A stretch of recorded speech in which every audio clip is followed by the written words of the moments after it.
Bienvenue sur Clapotis et bienvenue dans cet épisode consacré à La peau de chagrin, œuvre d'Honoré de Balzac. Alors aujourd'hui, nous allons nous intéresser aux caractéristiques majeures qui vont constituer toute l'originalité de ce roman. Et on va essayer d'être méthodique et d'en faire émerger 4 qui vous permettront, ces caractéristiques, de déployer votre réflexion dans la dissertation le jour de l'épreuve écrite. Alors l'idée est simple, c'est de montrer qu'est-ce qui fait la spécificité de cette œuvre et d'ailleurs qu'est-ce qui a fait son succès. Eh bien très certainement ce qui a fait, et ce qui explique le succès de La peau de chagrin, c'est qu'on pourrait qualifier ce roman, d'un roman hybride. Je sais que c'est un terme qui est tendance aujourd'hui, mais hybride parce que justement il contient plusieurs caractéristiques, et marqué par de nombreuses influences. On s'intéressera dans un premier temps à l'influence du conte et en particulier du conte fantastique, pas seulement d'ailleurs, vous allez voir. Ensuite, on montrera que c'est un roman que l'on peut qualifier par certains aspects de roman réaliste, mais aussi, troisième élément, on peut le considérer comme étant un roman philosophique. Enfin, on y verra aussi les petites touches de romantisme pardon, qu'on retrouve dans La peau de chagrin.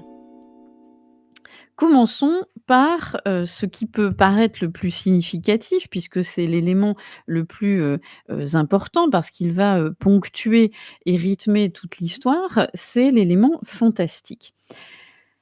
Si on réfléchit, on peut considérer effectivement que La peau de chagrin est en quelque sorte un conte fantastique. Alors on va essayer aussi, par rapport à ce que dit Balzac, hein, il dit lui-même il va concevoir son ouvrage comme un conte qu'il qualifie d'oriental, mais aussi de fantastique. On va essayer de décliner ces 3 éléments clés, pour, en comprendre, les spécificités. Alors prenons tout simplement déjà le terme conte. Eh bien, si on réfléchit, quand, Balzac commence à travailler son roman, il, l'organise de manière à ce que l'on retrouve la structure du conte, avec la situation initiale et ça vous connaissez, hein, ce schéma narratif. C'est un héros, malheureux qui, lorsqu'on le découvre est au bord du gouffre, hein, puisqu'il songe au suicide. Il y a ensuite l'élément perturbateur qui est tout simplement ici le pacte que fait Raphaël avec le vieil antiquaire. S'ensuivent des péripéties et un dénouement qui est la mort du héros. Donc on a bien une structure narrative qui, rejoint la caractéristique du conte. Et puis, comme dans tout conte, vous avez des personnages qui sont autour du héros, qui sont considérés et qui vont faire office d'adjuvants. Un adjuvant, hein, si on renvoie au terme latin, ça veut dire celui qui aide. Donc vous avez par exemple des adjuvants facilement repérables dans l'histoire, en l'occurrence Pauline ou encore le notaire. Et puis il y en a d'autres qui vont être considérés comme les opposants, c'est-à-dire ceux qui vont être considérés comme les obstacles au personnage principal. On pourrait dire que Fédora, à sa façon, est un personnage opposant.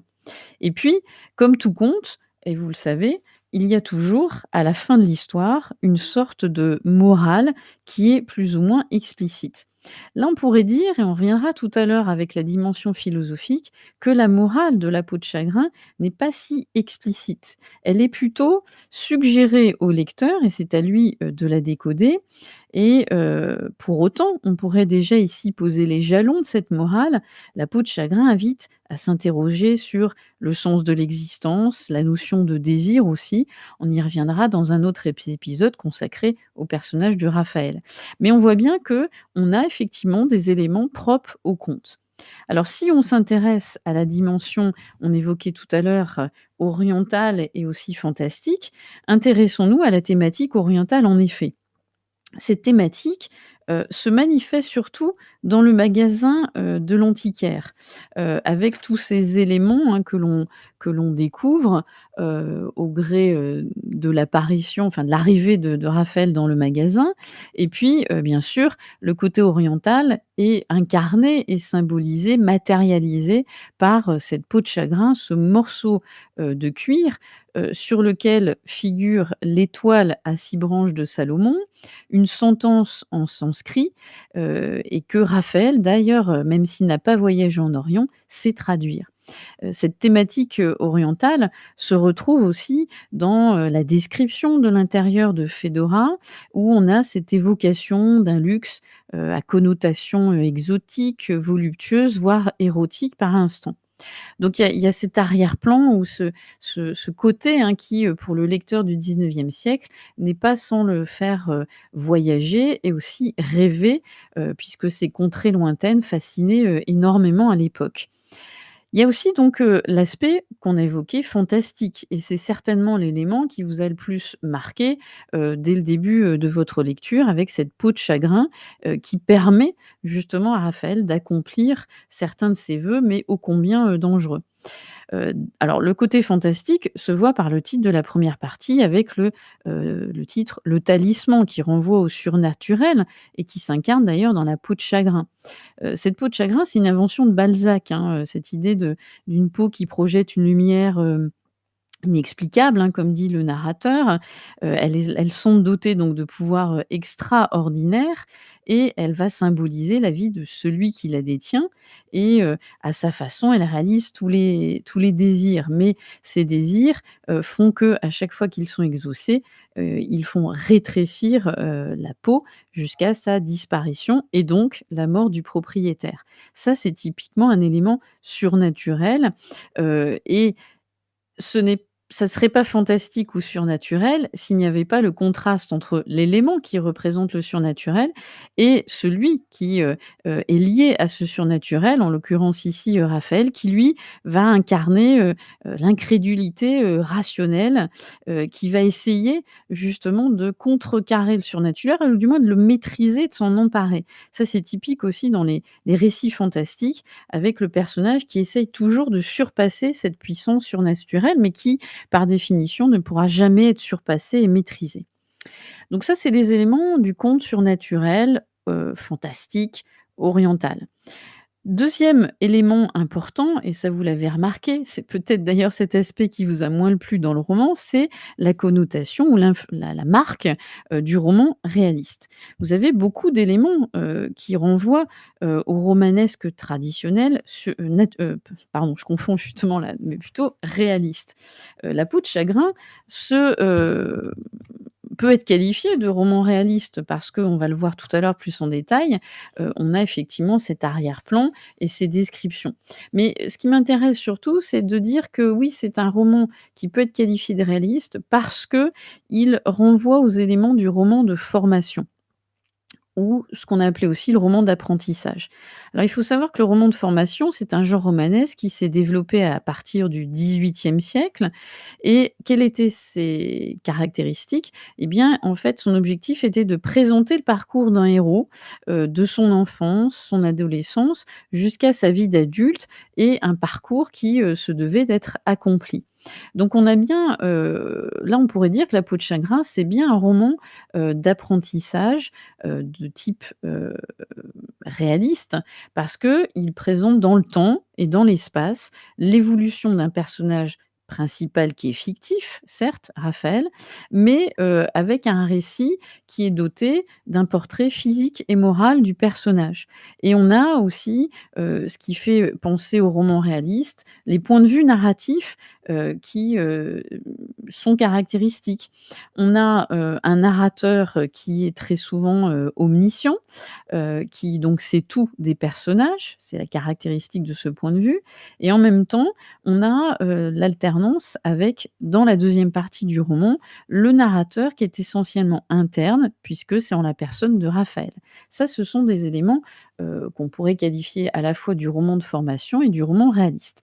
Les choses les plus probantes qui renvoient au côté, réaliste, eh bien, ce sont les cadres spatiaux qui sont extrêmement bien définis, qui sont clairement identifiés et tous véritablement réels, ne serait-ce que l'évocation de Paris, la Savoie, le lac du Bourget et cetera et on suit d'ailleurs Raphaël dans toutes ses pérégrinations, notamment parisiennes et si on s'amuse à prendre une carte de Paris, on retrouve bien les éléments centraux comme le Palais Royal, les quais de Seine, le quartier latin, j'en passe, mais vous retrouvez tous ces éléments réalistes et puis Qu'est-ce qui pourrait dire que c'est un roman réaliste? Eh bien, parce que tout simplement, on a aussi une toile de fond historique, puisque l'intrigue se déroule essentiellement en 1830 et qu'on a des références historiques à cette période extrêmement nombreuses. On voit bien combien la fiction est ancrée dans la réalité et combien Balzac veut à ce moment-là lui conférer un aspect de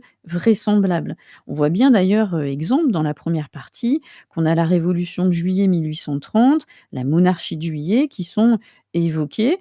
D'ailleurs, le narrateur, n'hésite pas à l'évoquer, mais au-delà de ça, s'en moquer et en critiquer, certains aspects.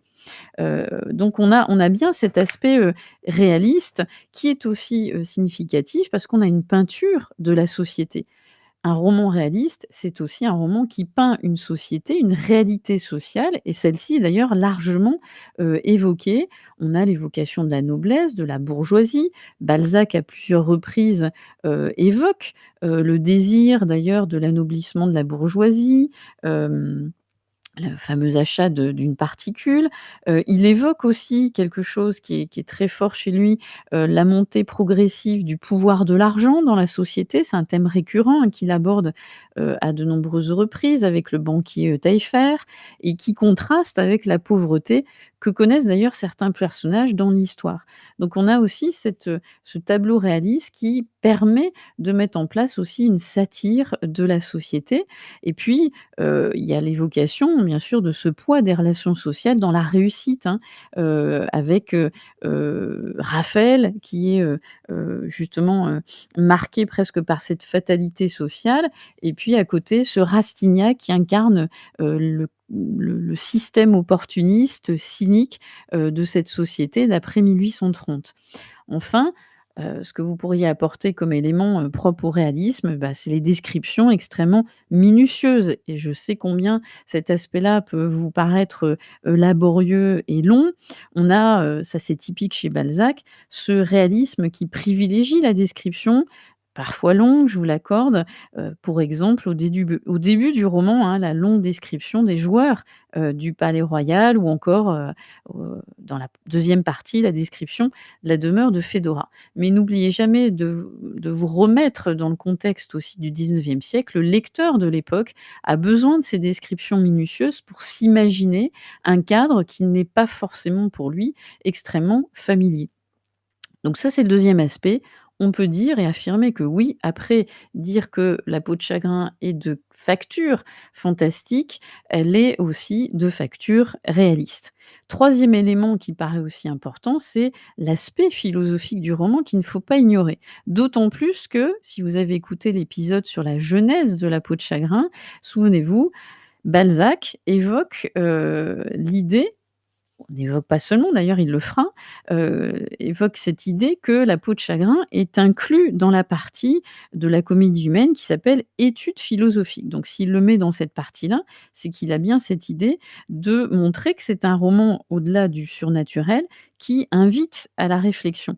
Effectivement, le roman contient de nombreux passages, hein, et de nombreuses réflexions, philosophiques, ne serait-ce que par le personnage du vieil antiquaire, hein, qui va développer tout un long exposé sur, le grand mystère de la vie humaine, qui va expliquer, la notion de, bah, ce qu'est la sagesse, et puis, vous avez aussi Raphaël à sa façon, hein, qui, met en place une philosophie de vie en décidant finalement de vivre l'existence préconisée par Rastignac, de profiter de l'instant présent, mais à quel prix? Donc c'est une façon de voir aussi, la vie, une forme de réflexion sur la vie, mais aussi à un autre moment, il développe cette réflexion philosophique en évoquant une, longue réflexion sur, ce qu'est la débauche et vous avez donc, un roman qui peut être qualifié de philosophique parce qu'il met en place quelque part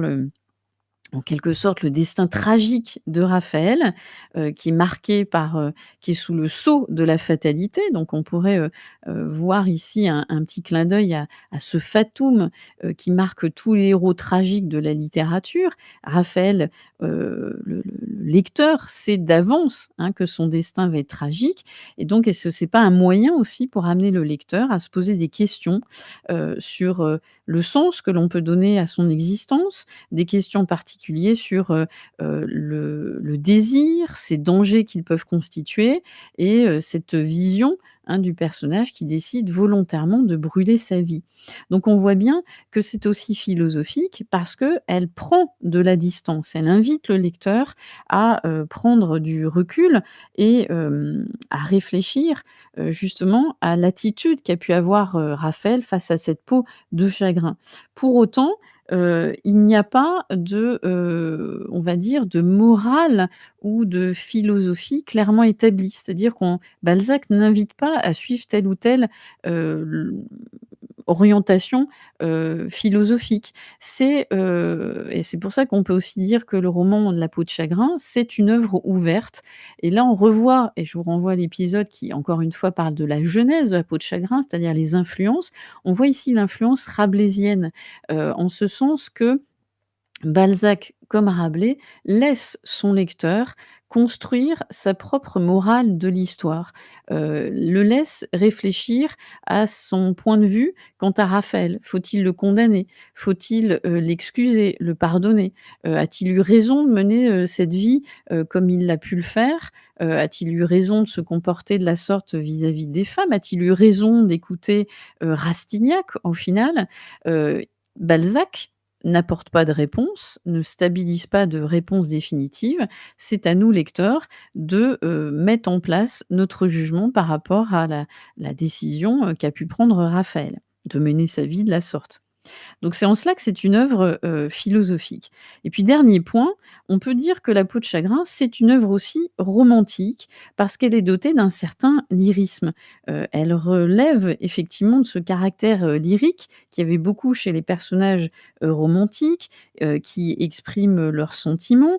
On a, souvent des confessions dans ce roman. La deuxième partie, hein, quelque part consiste, en une sorte de confession, celle de Raphaël, qui n'hésite pas d'ailleurs à, œuvrer dans le pathos, hein. Il cherche à attendrir, le lecteur, il met en évidence ses malheurs, hem il n'a de cesse de montrer le décalage qu'il y a entre son âme, le monde, dans lequel il se trouve et dans lequel il ne trouve pas véritablement justement, sa place. Ça, c'est typique aussi, du romantisme. On a aussi ce côté, autobiographique, qui peut renvoyer à l'aspect, romantique, hein, caractère autobiographique de certains, passages. On penserait par exemple à l'évocation de la mansarde de Raphaël qui n'est pas sans faire penser à la mansarde dans laquelle, Balzac vécut un temps et consacrait, toute son énergie à son œuvre, et était loin de toutes les contingences matérielles. Romantique aussi parce que Raphaël incarne le héros romantique, sensible et malheureux. Il a toutes ces caractéristiques.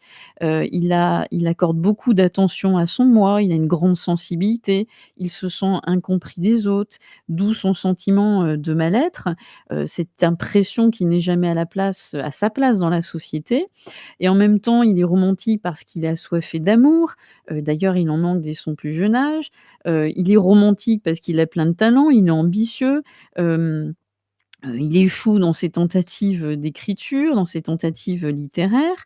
Il est amoureux transi, maltraité par Fédora, il est malade, il est chassé. Donc il ressemble à ce héros qu'on retrouve dans la littérature romantique, ce héros proscrit, alors qui est exclu de la société, qui s'exclut lui-même de la société. Ces héros qu'on retrouve par exemple dans, certains, romans ou pièces de théâtre de Victor Hugo. Et donc, on voit bien, combien vous pouvez avoir, et c'est pour ça que ça fait la richesse d'ailleurs de la peau de chagrin, on voit bien combien on a toutes ces influences, évidentes, ces traits de caractère, évidents que l'on peut puiser à la fois dans le conte, dans le réalisme, dans le romantisme et dans l'aspect et la dimension philosophique. Voilà pour toutes ces caractéristiques, ces 4 caractéristiques que vous pourrez d'ailleurs décliner de façon, chronologique et évidente, tout en vous référant à certains passages précis, du roman, que vous pourrez donc utiliser dans des dissertations littéraires. D'ici là, je vous dis à très vite pour un nouvel épisode de Clapotis.